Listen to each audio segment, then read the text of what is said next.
Brent, What's up, dude? welcome to the show. Thank you for having me, man. Hey, Nancy, I'm so excited to have you here today because we were talking about this earlier for our listeners abroad. And first, we're going to talk about the importance of comedy. As they say, laughter is the best medicine. Agreed. I've been following you on the internet, and I found one of your videos with Gavin Newsom imitation. The one where you go, I love it. Thanks, man.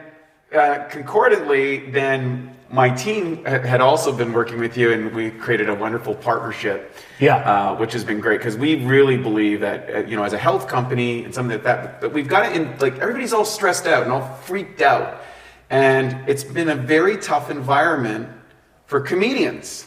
Yeah. So let me get a little background on you.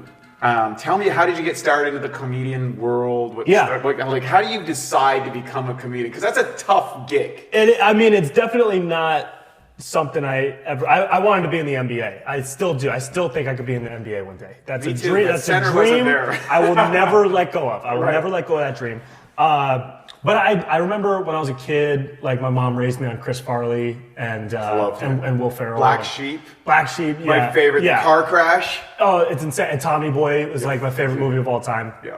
And so I remember just like kind of absorbing that and just thinking it was so funny, and then like reenacting bits from those movies whenever I was around family or friends. And then in high school and college started doing comedy videos, and then moved to LA. And just like everybody else that moves to LA, I thought I was like, hot stuff. And then I looked around and realized, I kind of suck at everything. And so that motivated me to get on stage. So then I was on stage doing improv, sketch, stand-up, and making videos at the same time. And it all kind of just coalesced into what I'm doing now, which is all those things, with less suck, I think. Yeah. Yeah, if you suck really bad, you'll go to politics. Right, exactly. I want to talk about that, that journey, I think, as a creative artist. And so many people, I think, have a creative side to them, but that gets beaten out of them through the education system or shut down. How did you find the courage to kind of follow through and, go through and earn your chops? Because it's not easy being, like, you can be funny with your friends and television jokes, walk on a cold stage and be funny. Like, that's a big jump.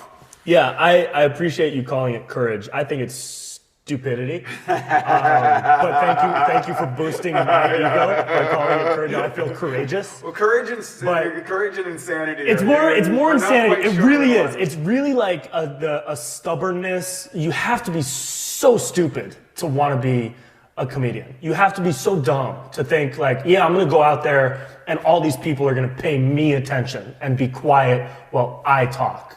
And they're going to laugh at me and give me what I need. It's very, very selfish. So the courage comes from just stepping onto the stage. Beyond that, you just have to be an idiot.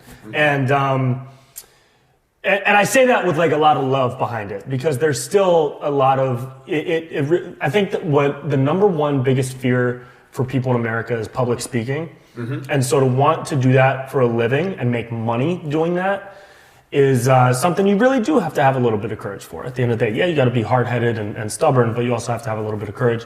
And I think the courage for me, or the stubbornness, I guess, or a mixture of both, came from my competitive side, because I played sports my whole life. Basketball in college and competitive sports my whole life, still do.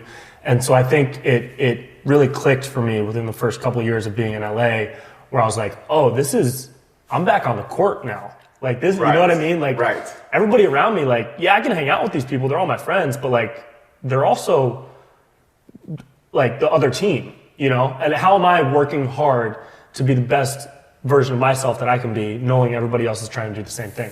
So for me, it was that like sports competitive side that kind of flipped a switch for me. It's interesting. There's a lot of comedians who have kind of athletic histories or something and are quite competitive. In fact, I was hanging out with a friend who's connected with Joey Diaz, and Joey was over and he was talking about the comedy scene here in LA, and he's like, dude, this is murderer's row when you go down to the comedy club. Like this and this and this, and he's like, it's insane. Of course, unfortunately, he moved out with the whole COVID thing. And of course, there's all these kind of connections. But How important was it for you to kind of find mentorship or where your guidelines, like how did you make that jump? Like, is it in sports we go, oh, I want to be like Kobe, or I want to be like LeBron or Magic Johnson, or, you know, whoever it happens to be. And that's usually a natural inclination as kids, and there's a mentorship stuff. But how did you find that in the comedic career? Like, what inspired you? You know, the parallels between, for me, I can only speak for myself, but the parallels between the sports world and the comedy world are so significant. Because in sports, you know, you look at Kobe Bryant's game, it's almost move for move Michael Jordan's game. Because Kobe was watching Jordan religiously when he was growing up. And then Kobe started adding his own touch, his own flavor to it. But there's a video online that you can watch right now where it has side by side Kobe and Jordan. And it's like minutes long, and they're doing the exact same move in the exact same spot on the court. And it's because he absorbed that when he was young and just starting out in his career. He was looking up to the GOATs, the greats. And so for me, it was very, very much the same. You know, I did the same thing in basketball. I looked up to Kobe and Jordan. And then when I moved out to LA and I got really involved in live performance, I was looking up to people that were just crushing on stage. A couple guys like, I was looking up to Chris D'Elia when I first started, Brent Morin, Fahim Anwar, who's now out in Austin. Those guys were like the funniest people to me. And so I started, and Jim Carrey, back in the 90s, I was watching all his specials. Amazing physicality. Crazy physicality, yeah. He does and so I started like taking on little pieces of that just subconsciously, because when you're watching something, it's like you're studying game film, right? And so I was watching all these guys perform nonstop. And then within my first 2 years, I started having people come up to me like, hey, you're really funny, dude. You remind me of this guy. You remind me of this guy. Right. And then I was like, I appreciate that.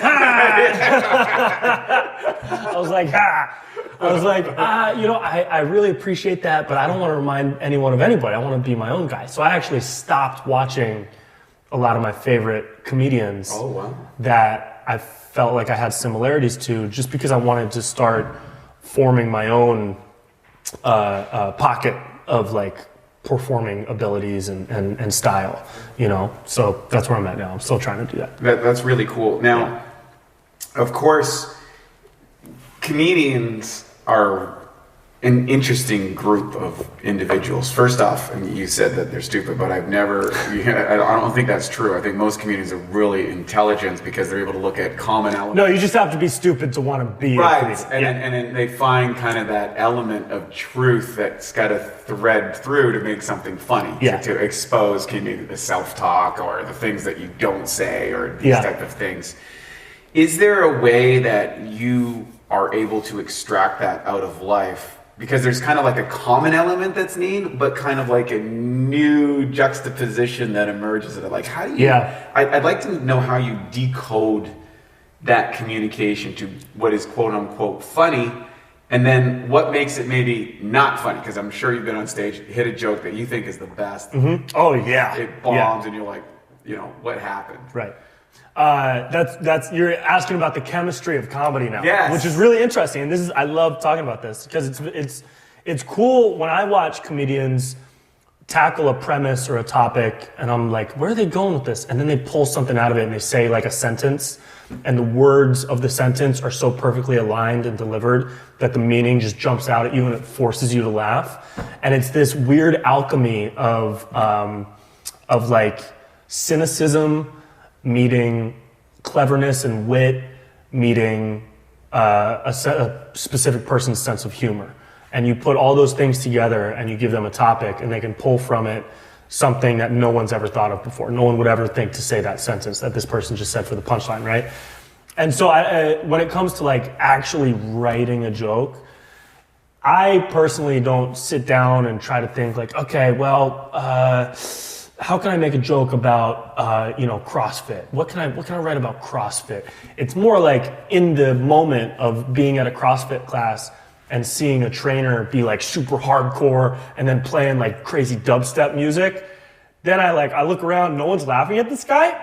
So it's that becomes funny. It becomes funny, yeah. And it's like, for me, it's been a conscious practice of always trying to keep a third eye open to see something that maybe other people aren't seeing, in the hopes that I can take that thing that I saw, that moment, that behavior, that thing that this person just said, and turn that into something funny that could be shared by a lot of people. So it's been a conscious practice of trying to keep my mind open so that those moments can come to me. And I think when folks aren't comedians, they're not constantly thinking like that, because why would they? It would take up too much brain power and they drive themselves crazy, constantly breaking down every moment that a certain person is doing or that a certain person is saying. But for a comedian, that's why a lot of them are crazy, because they're so open the whole time. So everything is flowing through them, and it's a wild, roller coaster. I'm also interested because some people, there's a comedian that kind of turns on and turns off, and then there's some people that kind of just, that's who they are, all the time, and they come into different types.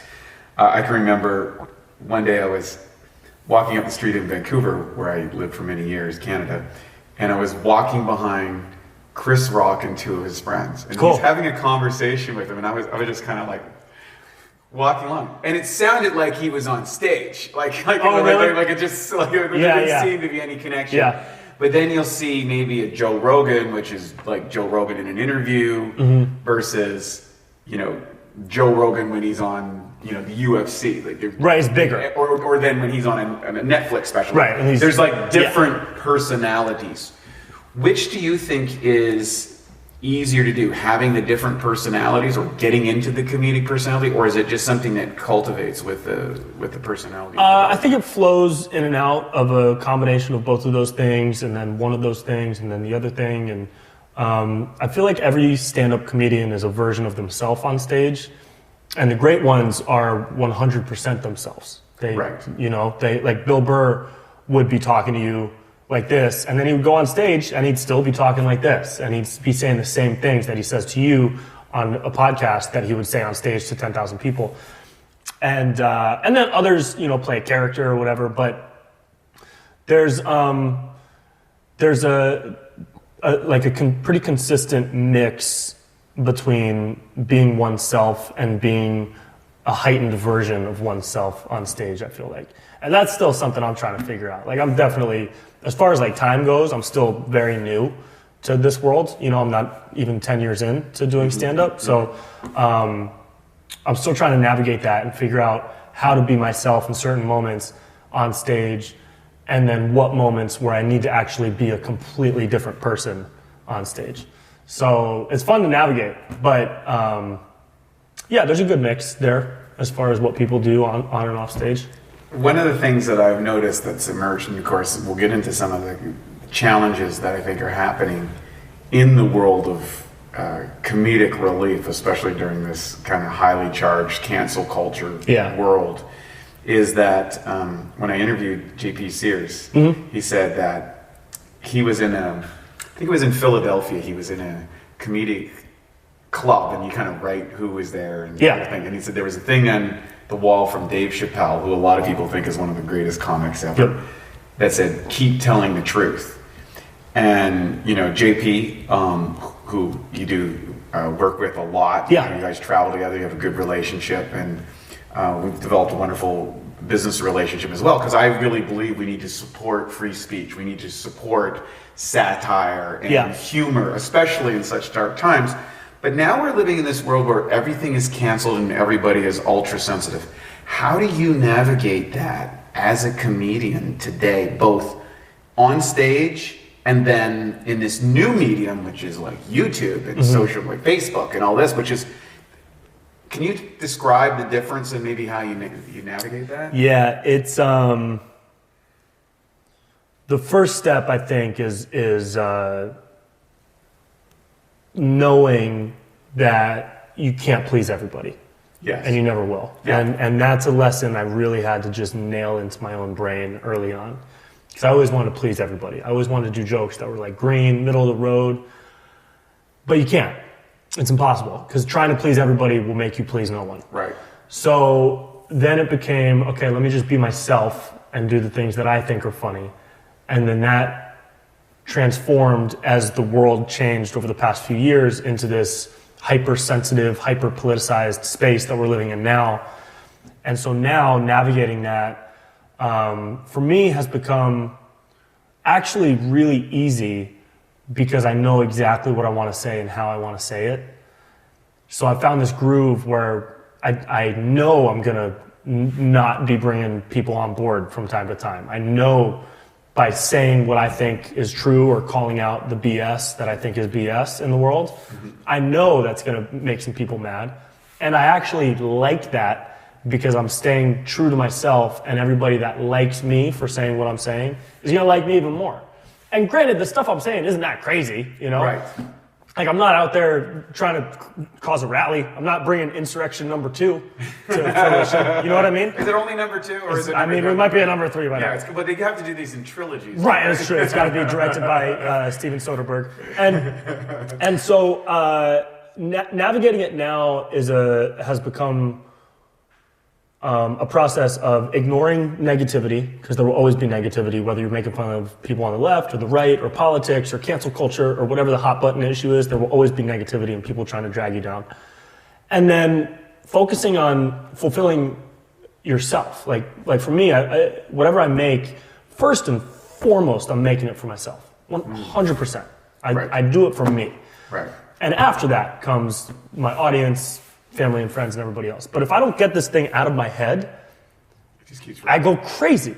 Right. I have to do it for me. Drake actually has a really good, as cliche as that sounds, he has this great line from a song where he says, if I was doing this for you, I would have been done years ago. I'm doing this for me now. There's something like that. I'm ruining the line. But the lyric is like that. And I always thought about that because it's like at the end of the day, I'm really, if what I'm making is fulfilling myself and it's making me laugh first and foremost, then I know I'm succeeding. And I know that like-minded people will gravitate towards me. And I'll just hold the faith that happens. And I think what a lot of people are doing now in their attempts to navigate this space is they're doing things to please a certain demographic. They're doing things to pander to a certain group of people rather than speaking their truth and allowing like-minded people to come to them. And I think that creates more division. I think it creates worse content. And I think it doesn't develop dialogue enough with people. And I'm not saying, I'm not like, my silly, dumb comedy isn't intended to create a national dialogue, you know what I mean? But it isn't? I mean, it could. But like the people or the companies or the late night shows or whatever that are creating content and pieces of media that are specifically targeted for a very specific demographic while ignoring an opportunity to like tell the truth in a funny way, they're creating more division in my mind. And they're creating unity within their little demographic of people because those people just go further and further into the echo chamber. Yep. And then you look at people like my buddy Ryan Long, who's a really funny guy. Some of the stuff I've made, some of the stuff JP has made, where it's very like, this guy's kind of got a point here. Yes. And I love that because Ryan Long and JP and myself have all found this way to create things that speak to our own philosophies about what's going on, and we're allowing people to gravitate towards us. So I think self-fulfillment is really the number one way that I try to navigate everything, is just staying true to myself. You know, one of the things I've noticed in the comedic world is there seems to be a variance between stage and then I would call, now we have this new medium of the internet, and then we have kind of like the commercial, the Bill Maher type stuff. Yeah. And what I've noticed is there's a difference in those mediums, right? The stage, you're getting feedback live. Yeah. So there's a certain energy that comes from it. In the Facebook world or the YouTube world, you can kind of craft and edit and build out a joke because, there's parts where you're playing 2 or 3 different characters and things like that, which is unique, which is you're almost crafting almost like a mini show. Yeah. And then you get into kind of like the corporate world, and what's interesting I've noticed when if you look at the, the stand-up comics that are now are reading their traditional monologue and they have the writers in the poshy place in LA, that's really become very tired, old, negative, and predictable. Do you think that many of those comics who are super talented and creative and have all this ability and work their chops through that whole thing, they get to that kind of cushy tower, but so many of them, like, it seems like they've sold their soul to the corporation. Do you think that's a risk because that corporation has got to fit everything within their corporate media sponsor stuff, and does that take away from the manufacturer? I know I asked a lot of questions. No, I get it. Once, I catch the vibe. Yeah. Here's what I think about that, and I don't want you to screw up the big fat contract. Oh yes, that's definitely coming soon. That's coming soon. Yeah. I know you have to toe the political I'm in line. the run for the Tonight Show.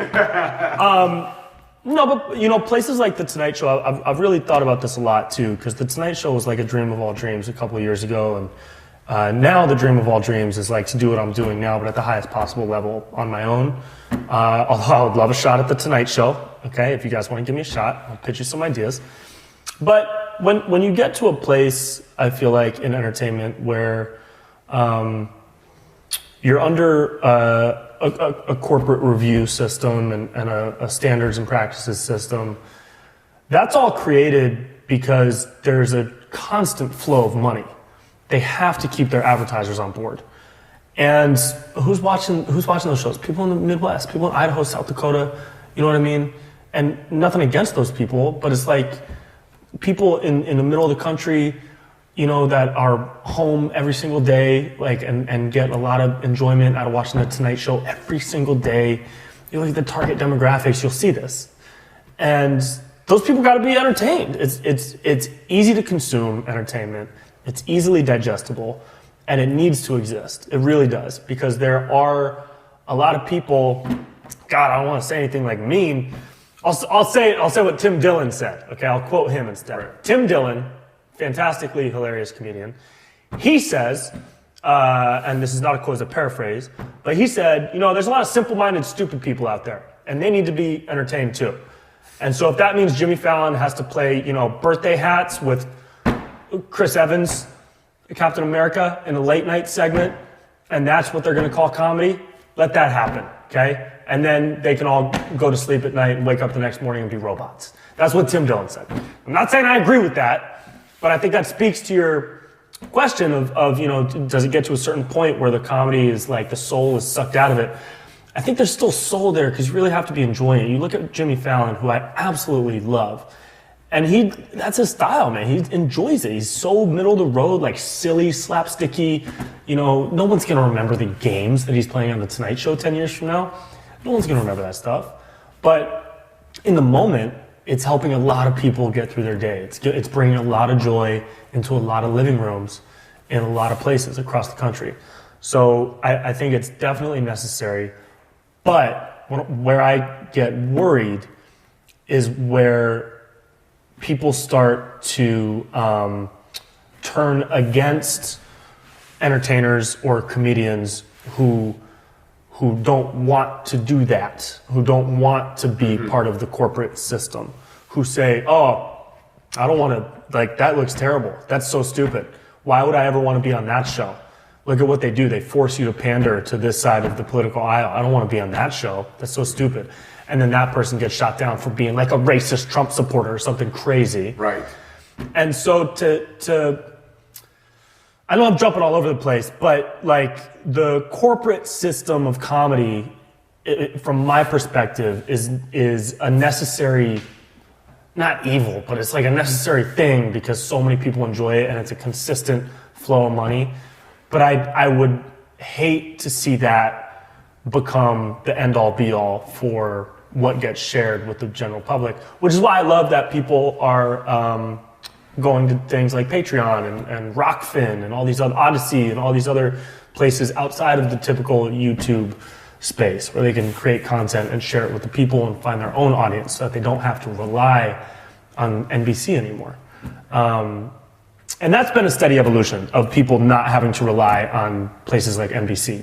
to create content and find an audience. Well, let's talk about that too. Is like, when we're dealing with like YouTube and Facebook and these other social media platforms, and then of course you got Patreon, which is, you know, people kind of reward financially directly, and the other one is through getting enough following that you can support yourself with ads and sponsors and products and stuff that you like to associate with. Where you see the comedy going in social media stuff with cancel stuff? Because have you had stuff canceled? Bro, yesterday my YouTube channel got suspended for 2 weeks. Okay, tell me about that for a second. What's that about? So I posted a video a couple of days ago. Me and my buddy, we do this series of characters where we're two like, bro, dude, bro, what's up, bro? Oh yeah, you did the mushroom one. Yeah. That absolutely. I'm like, what's good, dude? Yeah. You know? And so we have like a running series with these two guys that are like conspiracy bros. They're like really into like the crazy stuff. Oh, it's awesome. Yeah, and so we did this video that came out a couple days ago called When Conspiracy Bros Go to the Doctor. And in the video, we're at the doctor waiting to get the vaccine. And we're talking to each other like, bro, did you hear like Bill Gates put chips in this, dude? They're trying to put chips in our bodies, dude, like Pringles chips, dude. They're trying to put Pringles and Doritos potato chips in our bodies, dude, control us like little puppets, dude, so that they can put more fake birds into the ecosphere, dude. Like, that's what the line was, right? Which is a conversation that's happening at Ear One on any given afternoon. Right? You go to the lunch counter right there. That's what the conversation is. B, we said Pringles chips. You can't get more objectively silly than saying a needle is going to inject you with a snack food. So they took it down and said we were spreading medical misinformation. Which is insane. Which is crazy. So then we dug deep. Yes. So then I dug deep with a buddy that I work with who has ties to YouTube. And we dug and we dug and we dug.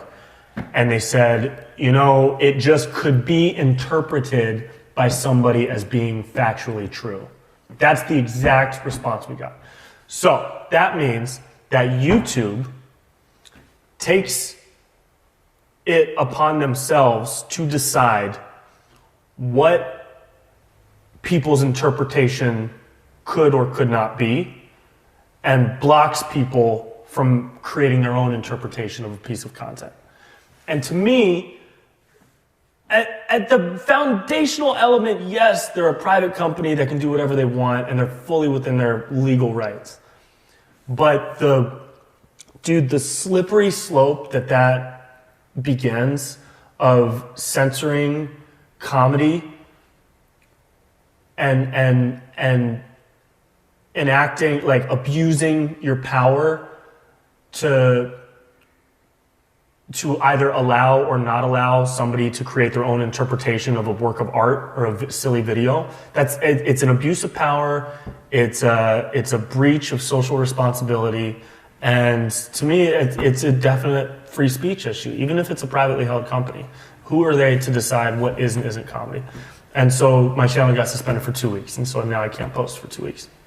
Wow, that's, and of course, your economic viability is... I mean, that's 4 videos, yeah. A couple of them with Bioptimizers ads that I got to push to the end of April now, which is a bummer. And of course, then it's like, now you're back to that situation of like, well, could this potentially be interpreted? Because a lot of the best comedy is the comedy that's going to have the biggest application or influence to a field would be something that would be very common to that. So, i.e., there's a massive conversation about COVID, about vaccines, about medical innovation, alternative stuff, and it's tied into politics, it's tied into economics, it's tied into all these things. You come out talking about a funny video to, I'm putting Pringle chips in people's brains. Yeah. And that gets cut off. It gets cut off.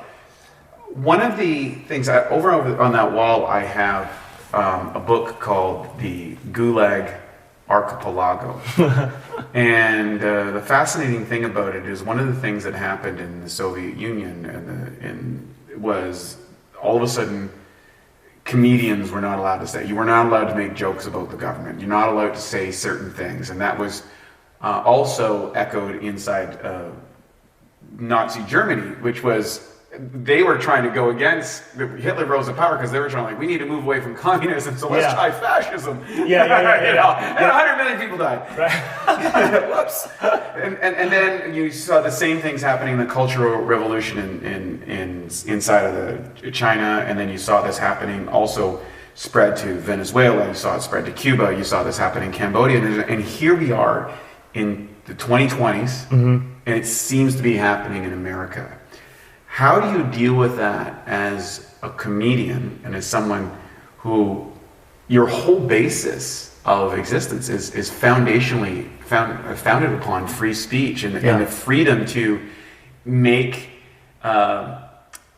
unusual, maybe avant-garde statements in a way, because anxiety and comedy are actually the same neurological reactions. They're actually the same thing. Like, so if I feel kind of anxious, so you know, a comedian's always kind of dancing on that line. Kind of like, you go, I can't believe you said that. Oh no, right? You know, they're going, I got him. You know, got you. Yep. So where do you see this all going? Do you see it pulling back? Do you see it increasing? And how do you plan your career around that? And now for a Bioptimizers fixed digestion tip. Supercharge your protein shake. Everyone knows protein shakes are a great way to sneak in extra protein, build more muscle, even replace meals and burn more fat. The problem is the highest quality protein typically absorbs at around 40%. One way to fix this and dramatically increase how quickly and effective your protein shake digests is to add 2 to 3 capsules of Masszymes into your shake. One research study showed that pre-digested protein during a meal increased muscle growth significantly.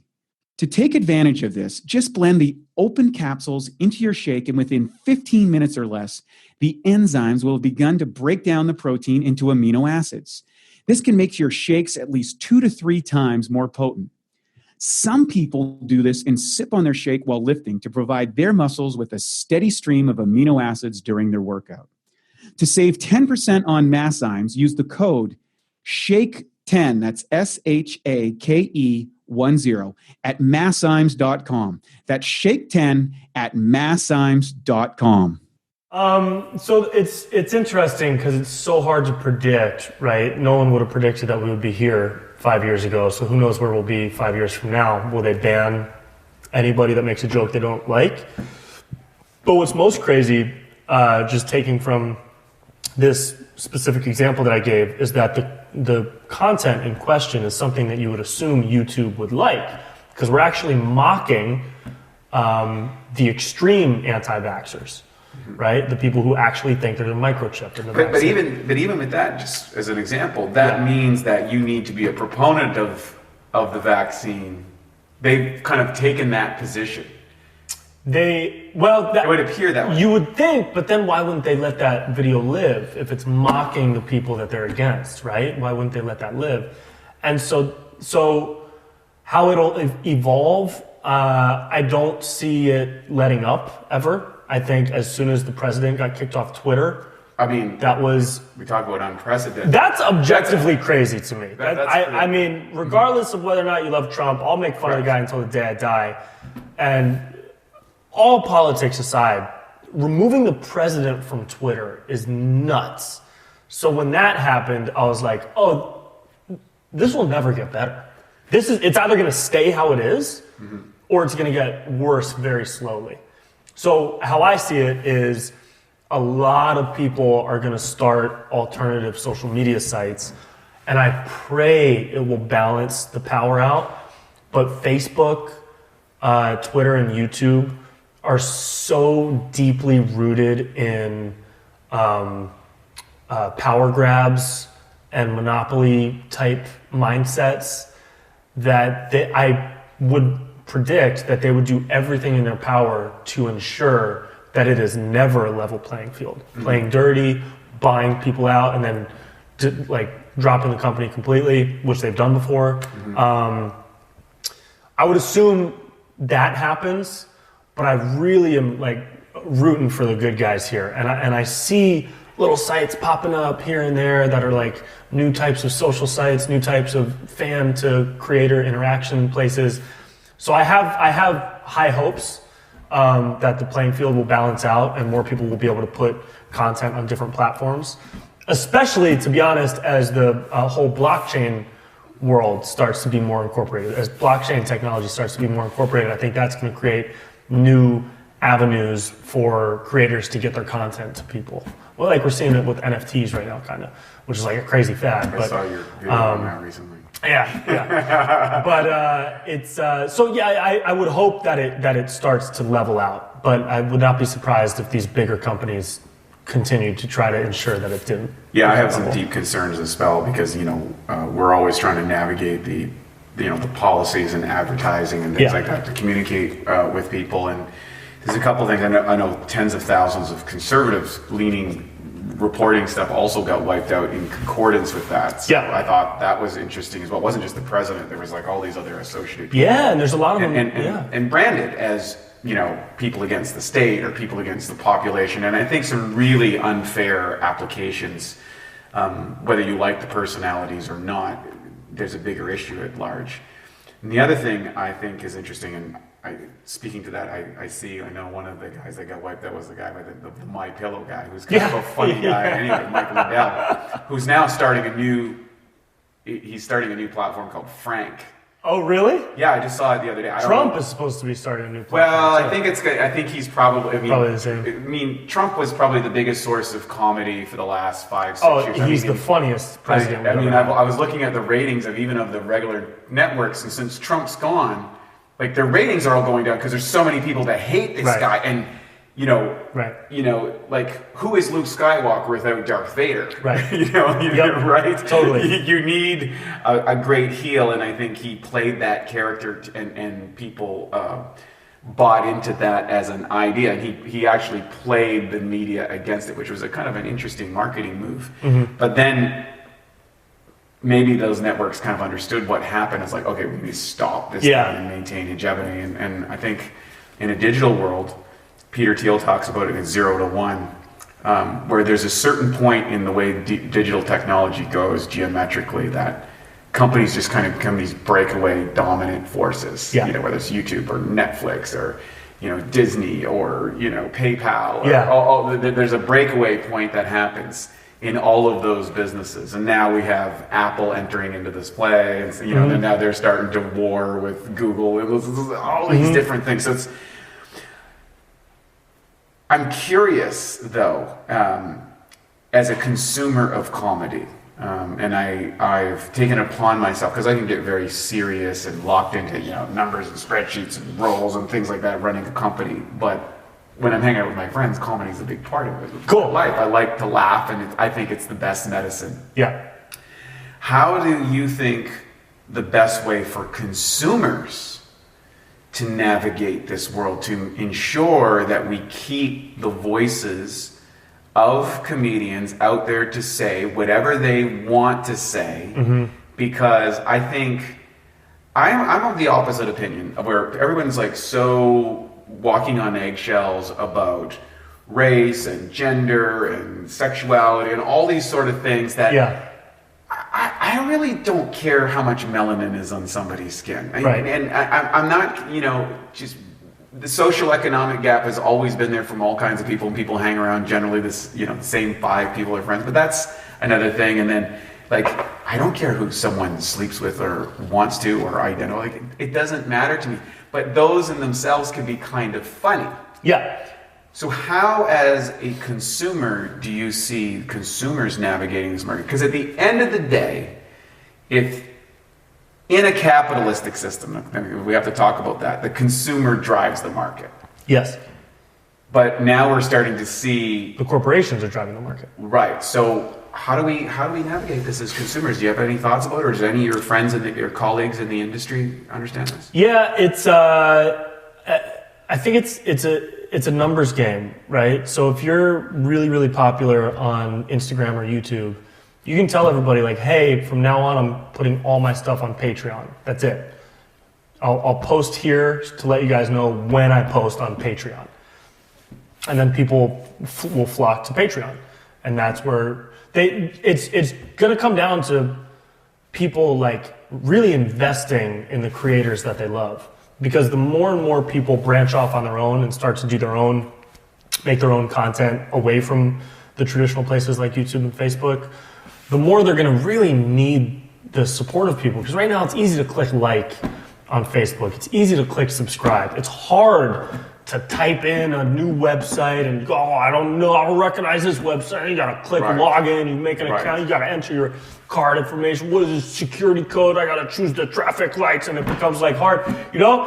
And so it's going to, we need that, dude.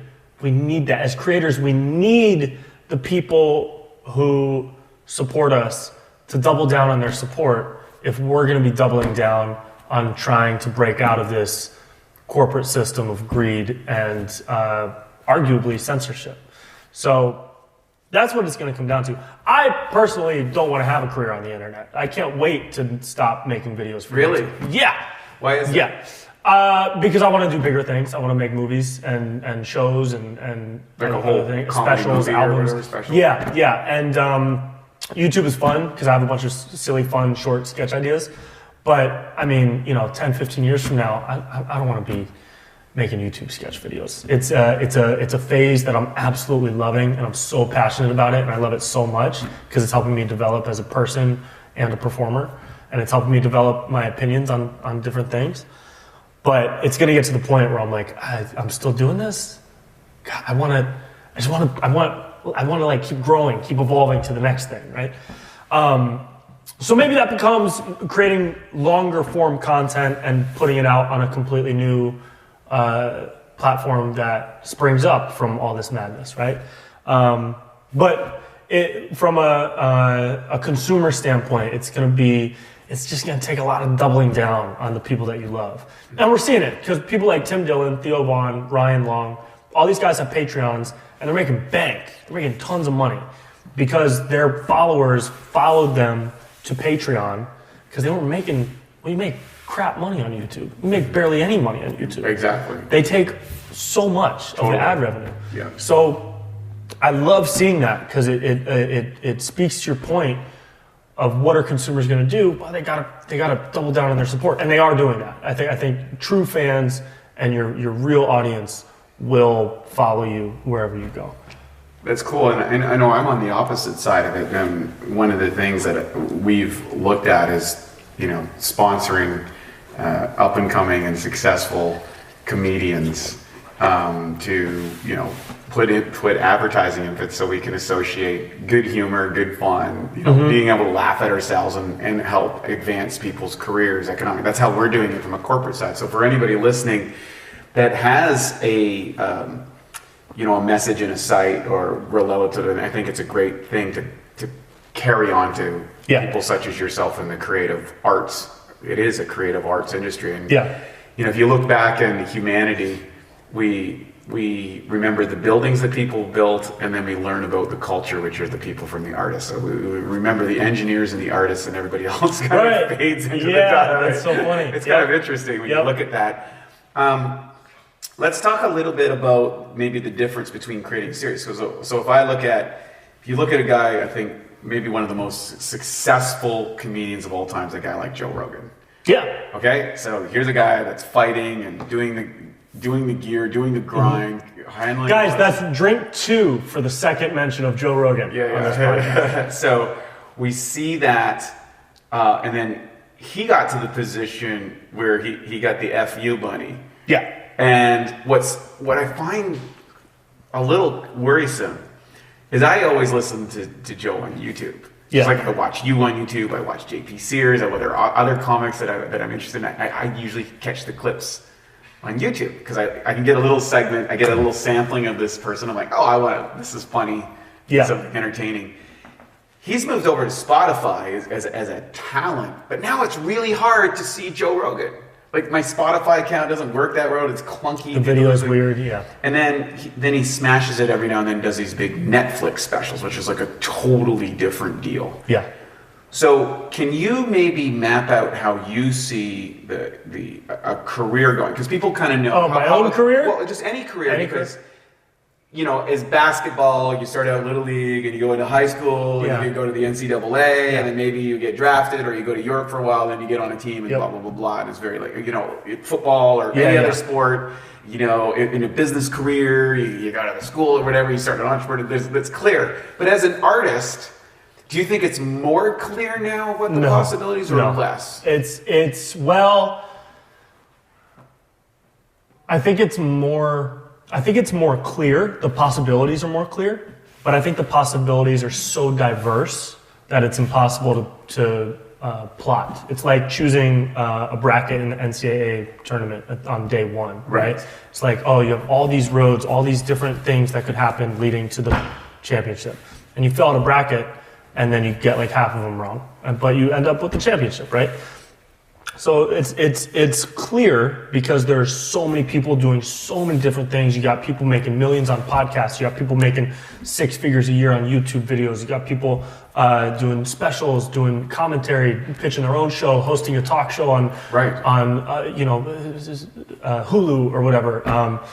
And so there are all these different mediums and avenues. So it's clear, but it's impossible to predict. And I think when you start predicting is when you kind of are more likely to fail at your prediction because you're not open to any other course of action, right? So like in my early years, I had a prediction. I was like, I'm gonna do this, I'll be here, and then I'll get this. Right. And that was it. I had it written down, dude. It was a pathway to path. success. Yeah, 100%. Right.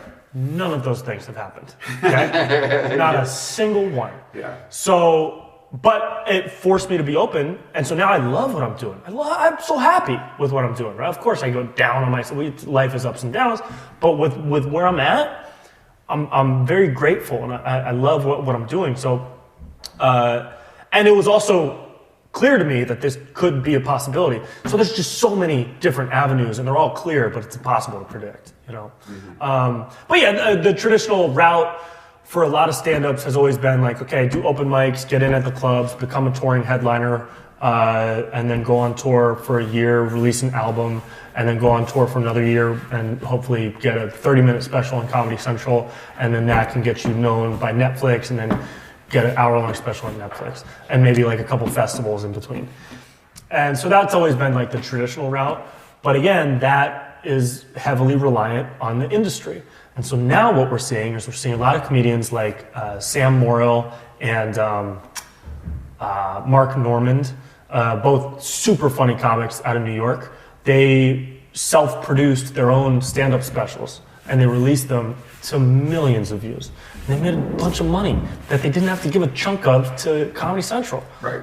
So it's like, and they had I remember reading a tweet, maybe Joe List was another guy.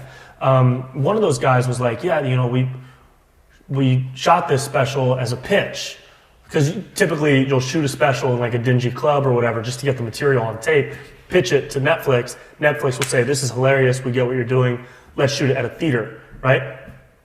They pitched it to everybody passed, so he just put it out, and it got millions of views, and everybody loved it. The audience loved it, the internet loved it. And so that's what we're seeing now, is you don't have to rely on these industry people to tell you whether you're funny or not. You don't have to rely on corporations to tell you you're good enough or not. If you know you're good enough, then go make the thing and put it out. And that's becoming a brand new, it's always been there, but it's becoming a much more defined possibility for a lot of people in the comedy world now. It's just doing it on your own and not waiting for someone to give you permission. Beautifully said. Yeah. I think another piece that I think people are curious about, and I asked JP about this too, is like, how do you structure your production of comedy? Do you have a set schedule? Do you write at a certain time? So can you break that down for people? Because I think a lot of people think, you're just a funny guy. You just like walk on the street and just instantly come up with these things, but it's not. That's it. Yeah, I just walk in and then it pops into my head and I'm like, ha! It's so jacked in. As soon as you say that, I'm done. Right? Blow it apart. Ideas come sporadically. I'll write down an idea on my phone and then I'll bring it to the computer the next day and I'll do some free writing for a few minutes. I have a whiteboard at home with a bunch of post-it notes on videos that are being written, that need to be shot, and that need to be edited. So that's kind of like my visual flow so that I can have something to look at in the real world. I don't have to keep it all locked in my head. And then writing-wise, it totally varies. Seinfeld used to do this thing, and he probably still does, where he would just sit down and write for 1 hour straight, and he would write pages for an hour, and maybe he'd get like 4 lines that were good enough to bring to the stage, and maybe one of those lines would work. Out of an hour of writing, he'd have 1 sentence, right? And so then he would bring that back, and then he would write about that line, and what else can he come up with? I do that from time to time. Do you write with a pen, or do you write with a computer? Typically a computer, because I can write faster as thoughts come to me. And then sometimes I'll just walk around and improvise in my apartment alone. I'll put on a wig. I'll just play a character that I want. Does that help? Yeah. Yeah, you become that. So I can just drop into whoever it is, and I can try to find the essence of that person. So, and that's fine, because then if I say something funny, then the real me will be like, oh, all right, I like that, and then I'll be able to write that down. And so the creative process is wildly varied depending on what the bit is or what the project is. But there's always some element of improv to it, whether it's improv writing, I'm just going nonstop, like a free flow of thought, or I'm walking around talking to myself. I'm heavy improv based. So when you're on stage and let's say you've rehearsed your jokes and your timing and your punchline or something, does sometimes like something comes in and you get the feedback that you just start running with it? Oh yeah. That's so fun, because I'll say something like, I'll just have a thought, even on a joke that I've done 1 million times. Sometimes a new line will just pop into my head, and I'll say it, and if it gets a good reaction, I'll start laughing, and I'll just keep going. I'll follow that trail until it kind of sputters out, and I always record it. So then I listen to the recording after the show, and I can write down the new thing that I thought about when I was on stage. So I always leave the door open to having new spur of the moment things happen on stage. I think that's the biggest part of the magic to me, is when things sporadically come to fruition in a moment of performance. Really, if you watch really good improv, like at UCB or Groundlings, really, really good, like the best improv to me is the highest form of comedy. There's a lot of bad improv out there, though. Right. There's a lot of bad improv. But the best improv, because it's so in the moment, the performers, the players are so quick, they're so smart, they're operating on the same frequency, dude. It's crazy to see the things that like great improvisers come up with. And so since I started in the improv world, I keep that with me. And so I try to train myself to just allow, like if I have a thought, I don't bottle it up for fear of it not working.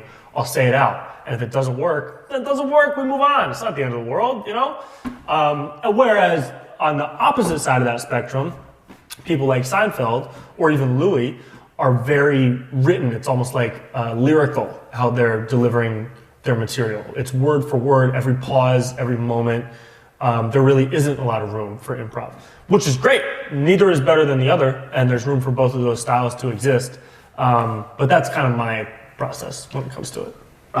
Would you say, who would you say was maybe your favorite or best ever improv person? Key and Peele they started an improv in Chicago, I believe.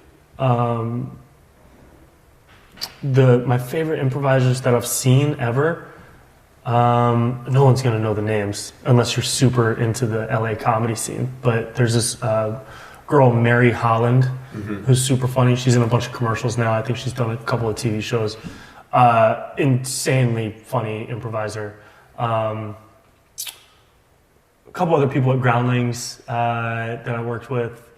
But you're not going to be famous as an improviser. You're going to work on a cruise ship every summer. Right. You know what I mean? Like that's how you make money. Would you classify Robin Williams as an improv? Like, yeah. He seemed to be the kind of like... Yeah, so he would also write, but he would go off on lose it. Insane improv stuff. Yeah. So when it comes to that style of like stand-up improv, Robin is at the top of the list for sure. Yeah. And then how would you classify another guy that I really like is George Carlin? Genius. I'm fairly certain everything he had material-wise was pre-written. Yes. Of Which course, is kind of more like the Seinfeld, which is kind more of the evolved Seinfeld with type that way. commentary. Right, but even when you're writing, you're improvising because you're thinking of things as they come up. So you're improvising. I'm improvising right now, right? Like this is all, our life is just one big improv dance. But his stuff was he's such a genius, dude. He was saying the stuff people are saying today 20 years ago. It's amazing. And like the things people are just now realizing, he was saying it 20 years ago. So he was, a god. He's on the Mount Rushmore of comedy for me, for sure. So I want to be mindful of your time and everything. I want to just segue a little bit. So when you're deriving content, you come from your own life, and some of the stuff that you do is based on fitness and biohacking and politics and stuff. How did you get into some of the biohacking stuff, or like the comedies about, like, that one video you guys did on the mushrooms and the cleansing and stuff? What was the title of that? Was that the presidents on mushrooms, or was it I forget. Spiritual people? The thing is spiritual. You guys were like drinking juices, like, I think it's clear. Oh, the juice bros. Yeah, the juice brothers. That was fun. It's all, I love drinking juice. I take a lot of supplements. I do CrossFit style workouts. I'm taking CrossFit classes. And all my friends are like bros that love lifting. Mm-hmm. So it all is derived from like my own personal life. It's all it all has an air of self-deprecation to it. Yes. Because I'm poking fun at my own life. And it's just fun, dude. It's such a funny, because you can take it to such extremes with all that stuff. You know what I mean? Biohacking it's hilarious. I went to lunch with a buddy the other day, and we were sitting down. We hadn't even ordered yet. And he reaches into his pocket and he pulls out a handful of pills, all different shapes and sizes and colors. It looked like he had omegas, some liver stuff in there. One was black, one was yellow, a bunch of white powder. He had at least 20 pills just in his pocket. And I was like, what are those? And he was like, dude, I don't even know. I just take them. At this point, I don't know what they all are, but I can't go a day without taking them. And I was like, wow, dude. So like that's an extreme, right? So that's like, I'm already making a video about that. Like the people who just love supplements and like only eat supplements, right? Because it's fun, it's funny. It's just like, you can take it so far, you know? Well, like a lot of my friends would probably categorize it that they're taking, 100, 120, 150 pills a day. They're hooked up on electrical machines, and it's the biohacking world is in that world. I mean, I'd love to live forever. That'd be pretty cool. If I had the option to kill myself at any point, I would live forever. Yeah. So talk about that. So your role kind of connected with you, the human, connected to kind of your spiritual perspective, all that stuff. How does that influence your comedy? Huge. Yeah. Yeah. Because it has such a big impact on being open-minded. Anybody that meditates will always have this air about them where they're a little more accepting of what comes, and they don't fight too much against the flow of their life. You know what I mean? They pop a tire, they're not going to cry about it on the side of the freeway. They're going to fix it and move on with their life, right? So I try to meditate a lot, and the belief system that I've developed over the years when it comes to spirituality or religion or whatever really helps with just staying open-minded and accepting of whatever comes my way. And I think that's allowed me to create a space in my brain to allow, like what I said before, that third eye metaphor that I made. I think that's really had a big impact, the meditation and just staying like spiritually within the belief system that I've developed. It's allowed me to have that third eye open to allow me to like see certain absurdities in the world that I can then break down, digest for myself, and recreate for an audience. Does that make sense? 100%. I mean, I'm a digestive health guy. So. Right. So you're digesting ideas all the time. Yeah. I totally do. Not only do we digest food, we digest ideas. Exactly. And, it's been great. Can you share with people maybe where people can reach you, find out more about your follow you on Patreon? Obviously YouTube is in the, hopefully. So, it's Brent Pella everywhere. Facebook /Brent Pella Comedy, Instagram Brent Pella, YouTube Brent Pella. And I have a podcast that's like decent, so if anybody wants to listen to a podcast, it's called The Brent Pella Show. Very original. Thank you so much. But yeah, dude, it's fun, and I love working with you guys too. It's great. I have a whole box of supplements. That's what I take now. I think I'm up to like 6 or 7 a day. Yeah, we'll get you up to 200. You can get me up to 2. Okay, 2, 3 digits. The world domination. Right. This is what I really need. Yeah, this is it. You know, but of course I'm on world domination, so you might have to get 2 boxes. That's wild, man. Yeah, the biohacking stuff is pretty cool, and I do find that it works too. A lot of people say it's a placebo effect when they take supplements and things like that. But we've got great supporting data now, and I think that's what's changed. Yeah. We now have supporting data that can explain to people what's hocus pocus. Yeah, what's woo woo and what's happening in your body. Legit. Yeah. And it's a great world, and we're just really happy to be working with you and Yeah. wish you the best of success. And thank you, brother. Can't wait to have you back and talk more about world domination, Dude, digestion, and keeping your third eye open. Always. There you go, folks. We have Brent Pella, who has comedy for all of us to listen to. I hope you enjoyed this episode. You can smash it, like it, smash it. In fact, if you hate it, we like it when you hate it too. So do whatever you want, but more importantly, make sure that you take the time to support your free speech and don't be so sensitive. We need comics. Laughter's the best medicine. Yeah, just relax. Just be nicer. Yeah. Just be nice to people, Yeah. And drink more water. You got it. Thanks, Drink more water. Love you, bro. Boom. Thanks, dude. Take care. Cool. At Bioptimizers, our mission is to fix digestion. And a cornerstone of digestion is gut flora. P3OM is our patented probiotic formula. In fact, we call it the Navy SEALs of probiotics. You see, strong proteolytic or protein digesting activity is paramount to having a healthy gut flora. And of course, P3OM provides that. The good news is, unlike weaker probiotics, P3OM survives the digestion process. What it does is it basically multiplies the good guys while protecting you against pathogens, or what some people call the bad guys.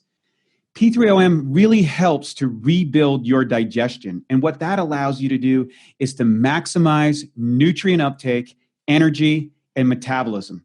To find out more of how P3OM can help you, go to www.bioptimizers.com.